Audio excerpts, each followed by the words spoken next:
From the hollers and hills of West Virginia, it's Heavenly Hills Homestead with another episode. Stay tuned.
Yep.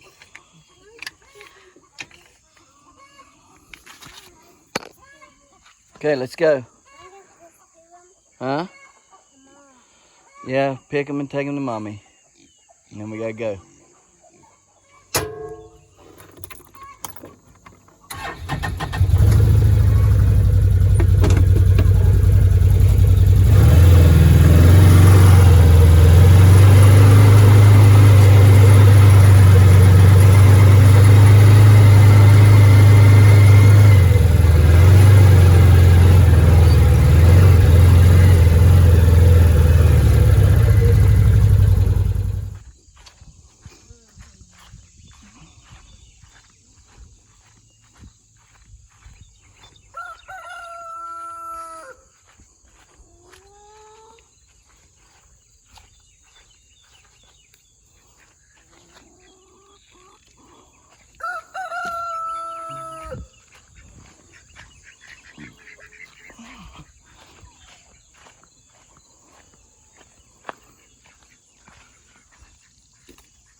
Each one of these need a foot thing that you can step on. They don't have it, but they need it for sure.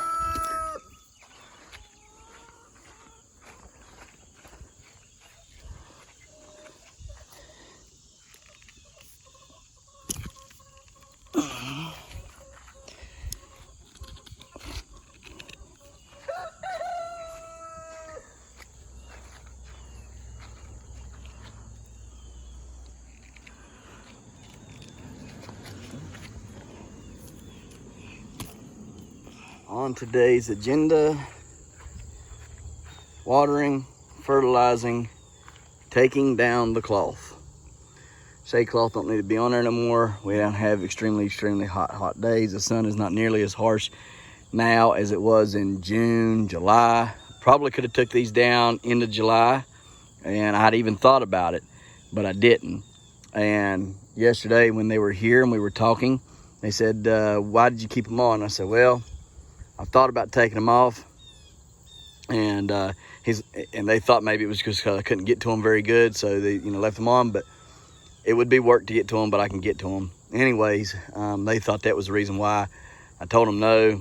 I just left them on, thinking that maybe, just maybe, it would help just a tad bit to leave them on. But then as time progressed, several weeks ago, 2 weeks ago, in fact, I thought about taking them off and letting the plants absorb as much energy from the sun as they could get, okay? Because on cloudy days, they're not getting full sun, especially underneath that shaded part.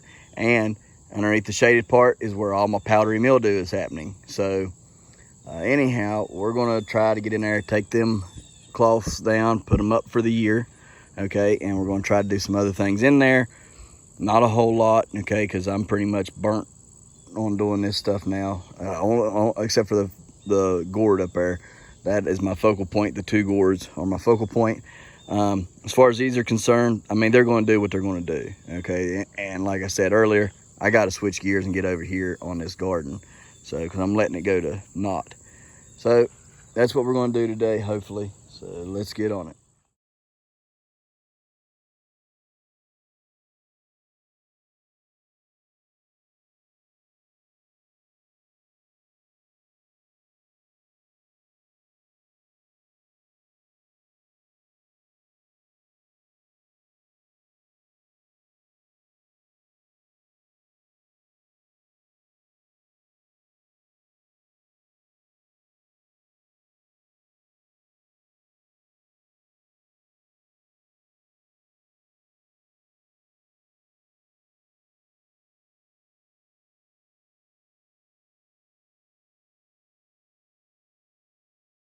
Okay, guys, so what we got here is corn. There's a corn cob that we've cleaned. All right, all we do, now you'll see these people out here, whoops, that went in the floor, have to get it in a minute. Anyways, you'll see these people out here with bunt pans, and they'll be shoving the corn through the bunt pan, and it'll take all the center of the bunt pan, you know, it's got the hole in it. They'll shove the corn through and everything, and it seems like it works pretty good.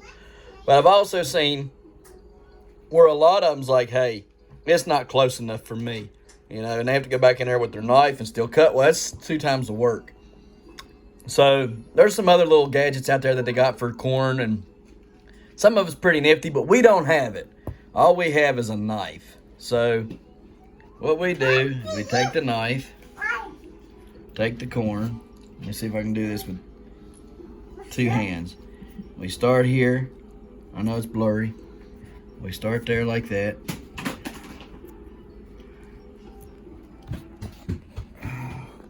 Ready?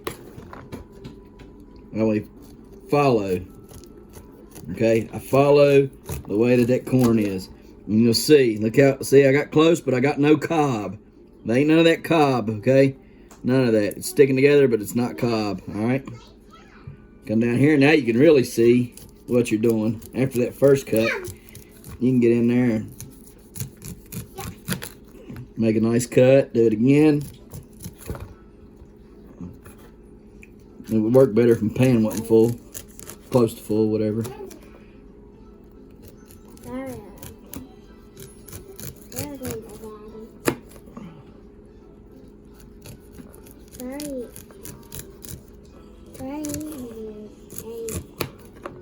Now, if you plant the super sweets like, you know, like this is, okay, the longer the sweetness of the corn, or excuse me, the more sweeter the corn, the longer it will last, all right? Sweet corn has a very, very good shelf life. And super sweets have a even more excellent shelf life. If you got regular corn, your shelf life would have dissipated the day after I picked this stuff. All right, guys? So I picked it, you know, earlier in the week. Today's Sunday, and we went on ahead and said, okay, we got to get it done today. Yesterday was a freebie day. We didn't do nothing. We had to get it done. So I shifted gears, and I said, all right, let's get with the wife. Let's get this stuff picked up. Let's get it shucked. She sat out there, shucked every ear of corn, which I am sure is well over 200 ears, all right, that she shucked. I would say we're looking at probably 250 to 300 ears of corn, guys, if not more. So she shucked every bit of it. And now we're both in here cutting corn like crazy people, okay? We'll show you what the finished product is, or whenever she goes, tell you what, when she gets ready to can it up, I'll bring you in for that next process, and that's what we're going to do in this video today. We're just going to show you how to put the corn up.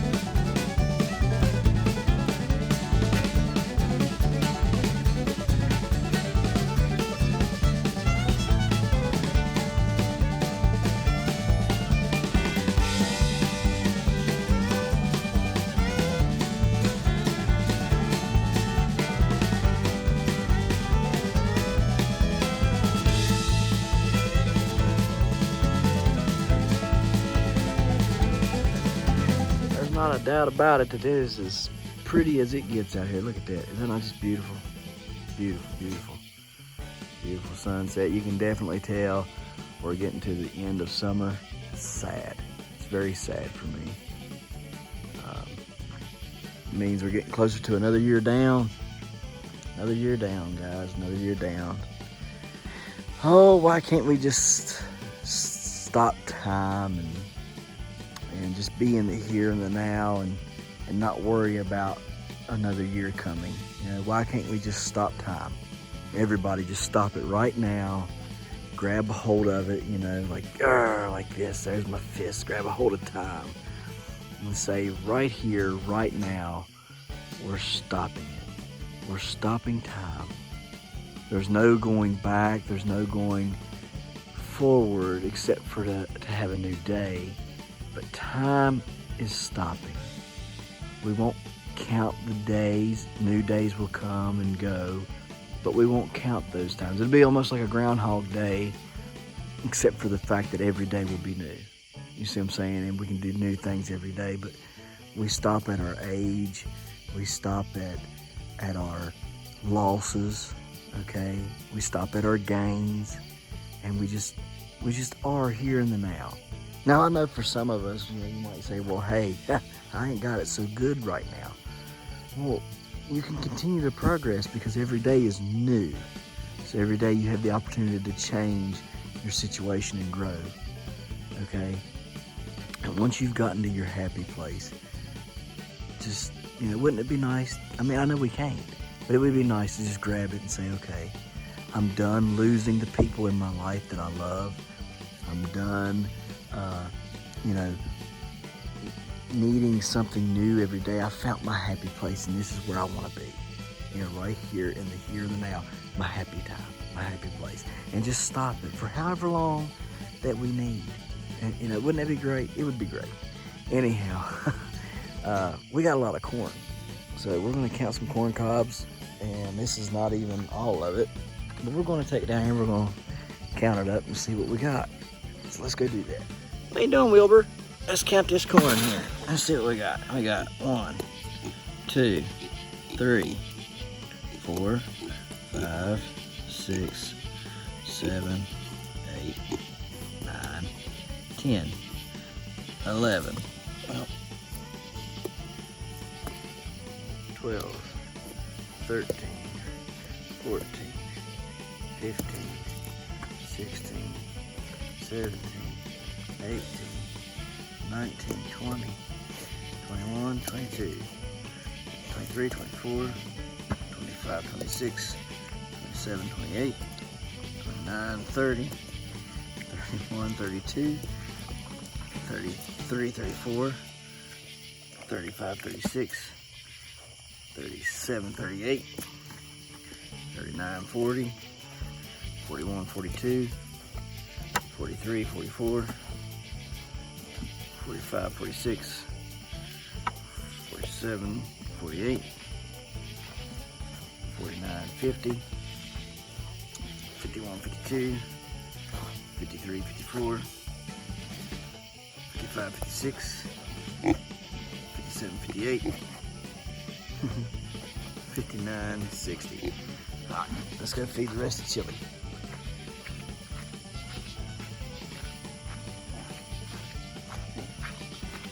Hey, Chili Mac. What you doing, buddy?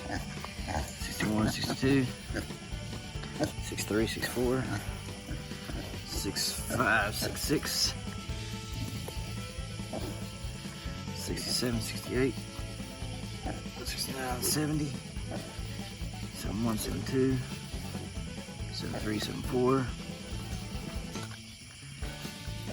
75, 76, 77, 78, 79, 80, 81, 82, 83, 84, 85, 86, 87, 88, 89, 90, 91, 92, 93, 94, 95, 96, 97, 98, 99, 100, 102, 104, 105. 105 so far.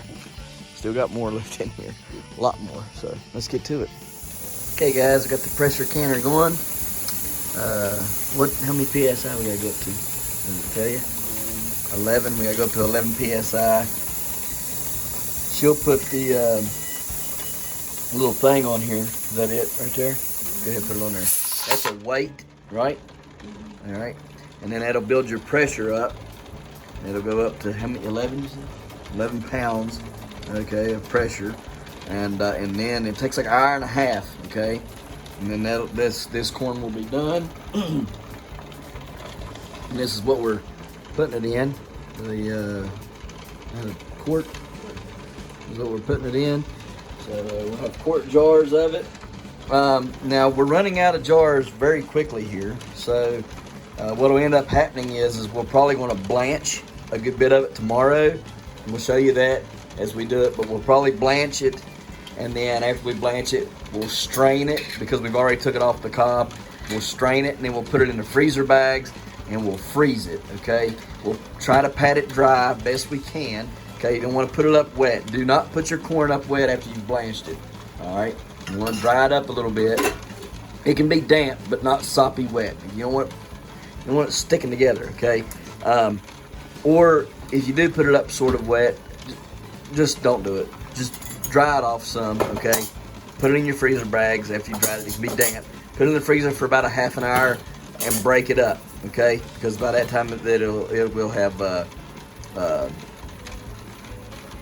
cooled off some and tried to freeze. You break it up, and then you put it back in for another half hour, an hour, take it out, break it up again. That way the corn is freezing in individual kernels and not clumps, okay? And then you can open the bag up, take as much corn out of the bag as you want and seal it back up, okay?